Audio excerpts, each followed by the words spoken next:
ओम शांति।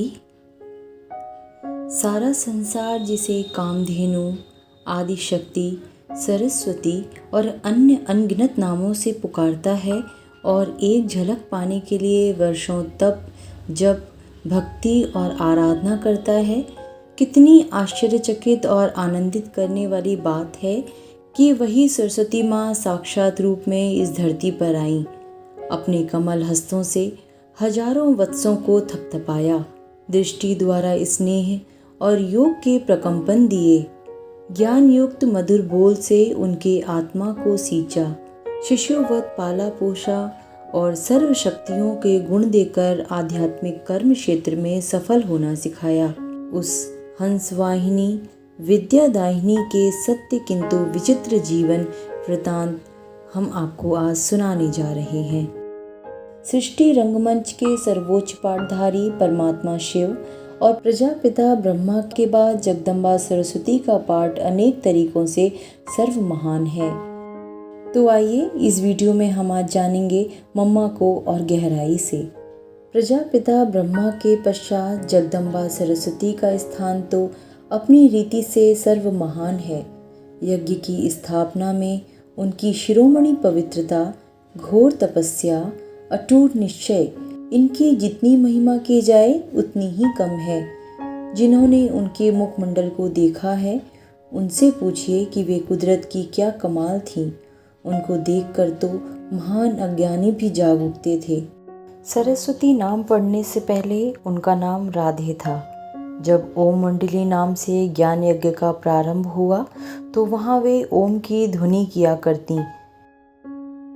देह से न्यारी होकर वे ईश्वरीय स्मृति में ऐसी मगन हो जाती जो उनकी रूहानियत भरी वाणी सुनने वाले देह से न्यारे होकर ईश्वरीय प्रेम में भाव विभोर हो जाते।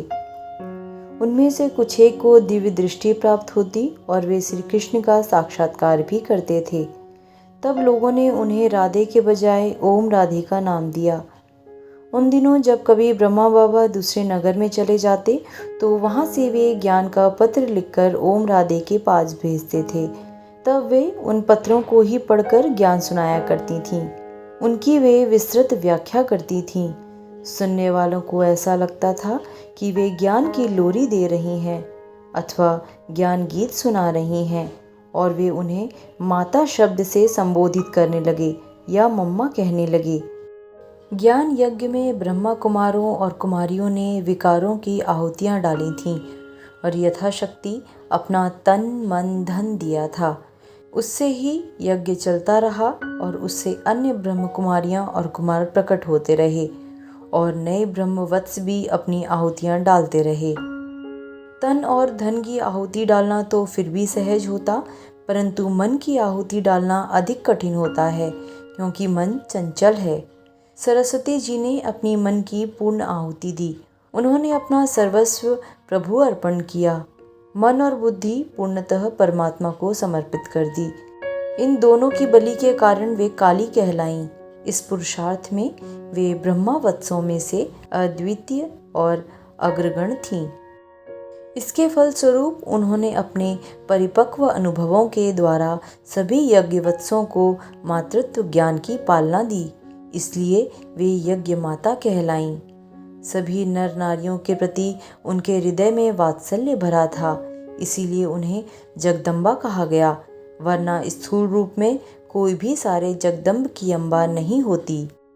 ओम की ध्वनि करने वाली ओम राधे, ज्ञान वीणा वादन करने वाली सरस्वती और ज्ञान लोरी सुनाने वाली माता जगदम्बा, सभी सुनने वाले उनके द्वारा सुनाए गए ज्ञान से इतने प्रभावित होते थे कि उनकी मधुर वाणी सुनने वालों ने प्याज, लहसुन, मांस, मछली, अंडे, शराब, सिगरेट, बीड़ी इत्यादि सब छोड़ दिए थे।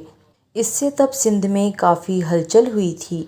यहाँ तक कि लोगों ने धरना दे दिया, परंतु मातेश्वरी सरस्वती जी ने सभी वत्सों को ऐसा अनुशासित किया था कि धरना करने वाले लोग उनसे बहुत प्रभावित हुए और उन्होंने अपना धरना वापस ले लिया। कुछ विरोधी तत्वों ने न्यायालय में अभियोग चला दिया, परंतु वहाँ भी मातेश्वरी जी ने निर्भय, निश्चिंत और निस्वार्थ और निर्मल स्थिति के द्वारा सबका सम्मान किया। उस दौर में विश्व के इतिहास में उनके जैसी कम आयु वाली कोई और कन्या नहीं होगी जिसने इस प्रकार की विषम परिस्थितियों का सामना किया होगा। परमपिता परमात्मा द्वारा दिए गए ज्ञान में अनेकों अनेक नवीनताएं होने के कारण जगह जगह स्वार्थी तत्वों ने उनका घोर विरोध किया, परंतु मातेश्वरी सरस्वती सदा निश्चिंत, निर्भय और नम्रचित्त बनी रहीं। जिस किसी विरोधी ने उन्हें देख लिया या उनसे थोड़ी बातचीत की, वे उनके प्रशंसक बनकर रह गए। इस प्रकार मातेश्वरी जी की स्थिति संसार के आकर्षणों से ऊंचा उठकर शिव परमात्मा के आकर्षण क्षेत्र में रहती थी। भले ही उनका तन इस संसार में था, परंतु बुद्धि शिवपता से जुड़ी रहती थी। इसीलिए उनका व्यक्तित्व बहुत प्रभावशाली और रूहानी आकर्षणों से भरा था। उनकी वाणी में मधुरता थी और बोल मन को शांत करने वाले तथा मन में शक्ति संचारित करने वाले होते थे। मातेश्वरी जी का तपोबल उच्च स्तरीय और विशुद्ध था। जब कभी उनके पास जाना होता था तो ऐसा महसूस होता था कि वे योग की शक्तिशाली स्टेज में स्थित होकर पवित्रता एवं दिव्यता की किरणें विकिरण कर रही हों। उनके नयन स्थिर, चेहरे पर मुस्कुराहट और मुखमंडल दिव्य आभा को लिए हुए होता था। वे केवल ज्ञान द्वारा ही जन जन की सेवा नहीं करती थीं, बल्कि अपने तपोबल और अपनी स्थिति से आत्माओं में बल भरती थीं और अपनी शीतलता से आत्माओं को शीतल कर देती थीं। उनके जीवन में अनेक घटनाएं ऐसी हुईं जो भयावह एवं विकराल रूप धारण किए हुए थी, परंतु वे इस विश्व नाटक में अटल निश्चय होने के कारण सदा निश्चिंत रहती थीं। यदि बाबा ने उन्हें कोई ऐसा कार्य सौंप दिया जिसका उन्हें अनुभव ना हो या बहुत कठिन हो, तब भी उन्होंने कभी ऐसा नहीं कहा कि मैं इसे कैसे करूँगी, मैं तो इससे अपरिचित हूँ, बल्कि उन्होंने सदा जी बाबा ऐसा कहकर जिम्मेदारी को स्वीकार किया और उससे संपन्न करके दिखाया। इन सब के बीच बाबा अपने लौकिक परिवार के साथ कश्मीर चले गए। कश्मीर जाने के बाद बाबा रोज ओम राधे के नाम से और अन्य बहनों के नाम से पत्र भेजा करते थे। जिनके नाम से पत्र आते थे वे बहनें उन पत्रों को सत्संग में सुनाती थीं। सत्संग में और वृद्धि होने लगी। एक दिन ओम राधे की छोटी बहन गोपी क्लास में बैठी थी। ओम की ध्वनि लगाते ही वह ध्यान में चली गई। उनको श्री कृष्ण का साक्षात्कार हो गया और वह उठकर डांस करने लगी। सत्संग में ये पहला साक्षात्कार था। इसके बाद सत्संग में आने वाले अन्य भाई बहनों को भी साक्षात्कार होने लगे। जब बाबा कश्मीर से आए तो उनको देखते ही गोपी को श्री कृष्ण दिखने लगा और उसी समय ओम राधे उनको राधा दिखाई पड़ने लगी। तब वह दोनों को पकड़कर रास करने लगी। दिव्य दृष्टि की लीला अथवा पाठ तब खुल गया। धीरे धीरे वहाँ आने वाले सब ध्यान में जाने लगे। श्री कृष्ण, श्री राधा अथवा श्री नारायण, श्री लक्ष्मी को देखने लगे और उनके साथ रास करने लगे। तब बाबा के मुखारविंद से निकली पवित्रता की बात। बाबा कहने लगे, बच्चे, श्री कृष्ण की राजधानी बैकुंठ में जाना है तो तुमको पवित्र बनना पड़ेगा। जो कन्याएं थीं उनको तो कोई समस्या ना थी, लेकिन जो गृहस्थ थीं उनके पति पत्नी में झगड़े होने लगे तो उनके पति सोचने लगे और आपस में बातें करने लगे कि आखिरकार यह कौन सा जादूगर आया है जो सबको श्री कृष्ण का दर्शन कराता है और उनको पवित्र रहने के लिए कहता है। फिर विरोध प्रदर्शन आदि शुरू हो गए, लेकिन ओम राधे सत्संग संभालने का अपना कार्य निश्चय और अचल होकर करती रहीं। यह 1936 की बात है। कोई पूछता था तो बाबा कहते थे कि मैं तो कुछ नहीं करता, यह सत्संग तो उन कन्याओं माताओं का है, सत्संग वो कराता है, ऊपर वाला आता है, बोलकर चला जाता है। ऊपर वाला जैसा कहेगा मैं भी वैसा करने वाला हूँ, मुझे तो कुछ भी नहीं पता, ऐसा कहकर सबको ओम राधे की तरफ भेज देते थे। हमेशा बाबा ओम राधे को आगे रखते थे। कैसे ओम राधे मातेश्वरी या मम्मा बन गईं। आइए अब इसके बारे में बात करें। मम्मा 17 से 18 साल की कन्या थीं, लेकिन सब उनको मम्मा या माँ कहते थे।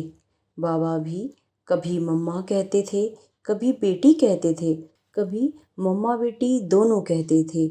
इस प्रकार ओम राधे मम्मा बन गईं। धीरे धीरे उनके शरीर में भी इस नाम के अनुसार परिवर्तन आ गया। इसके बारे में बाबा की लौकिक बेटी दादी निर्मला शांता जी कहती हैं, बाबा ने ही मुझे मम्मा के पास रखा था। मम्मा ही मेरी संभाल करती थीं। मैं काफ़ी छोटी थी। बाबा ने सोचा होगा कि इसको लौकिक माँ की याद ना आए, इसीलिए मम्मा के पास रखा। बाबा ने मुझसे एक बार कहा, तुम्हारी पालना ओम राधे करती हैं, इसीलिए यही तुम्हारी मम्मा है। तभी से मैं ओम राधे को मम्मा कहने लगी। तब तक सब उनको ओम राधे ही कहते थे। मैंने ही सबसे पहले मम्मा नाम से पुकारना आरंभ किया। इसके बाद सब ओम राधे को मम्मा कहने लगे। मम्मा के व्यक्तिगत पुरुषार्थ के बारे में एक बात अति महत्वपूर्ण है कि मम्मा को एकांतवास बहुत प्रिय लगता था। वह रोज़ 2 बजे उठकर बहुत प्यार से बाबा को एकांत में याद करती थीं। मम्मा की याद इतनी प्यार भरी रहती थी कि उनकी आंखों से प्रेम के मोती निकलते थे। मम्मा चांदनी रातों में बैठकर रात भर तपस्या करती थीं। बाबा की लौकिक पत्नी यशोदा माता भी मम्मा को मम्मा ही कहती थीं। इनके बीच में बहुत अच्छे और अति मधुर संबंध थे। उनका भी बाबा पर और बाबा के महावाक्यों पर दृढ़ निश्चय था। बैगरी पाठ में मम्मा बाबा का जो पाठ था वो आश्चर्यचकित करने वाला और आदरणीय है। उस समय मम्मा बाबा दोनों जब तक सभी बच्चे नहीं खा लेते थे तब तक कुछ नहीं खाते थे। बाबा की उपस्थिति में मम्मा कोई राय नहीं देती थीं। जैसा बाबा कहते, जो करने के लिए कहते वही करती थीं और कराती थीं। अगर बाबा नहीं हैं तो उनकी गैर हाजिरी में मम्मा अपना फैसला सुनाती थीं। मम्मा बाबा को बेहद सम्मान देती थीं। मम्मा की तरफ से सभी ब्राह्मण कुलभूषणों के लिए यही संदेश है कि मम्मा हमेशा कहा करती थी, always see God father and follow Brahma father. तुम बच्चों को परफेक्ट बनना हो तो सदा शिव बाबा को ही याद करो, उनकी श्रीमत पर चलो और ब्रह्मा बाबा का अनुसरण करो। कभी शिव बाबा पर संशय मत लाओ, संपूर्ण निर्विकारी बनो। ओम शांति।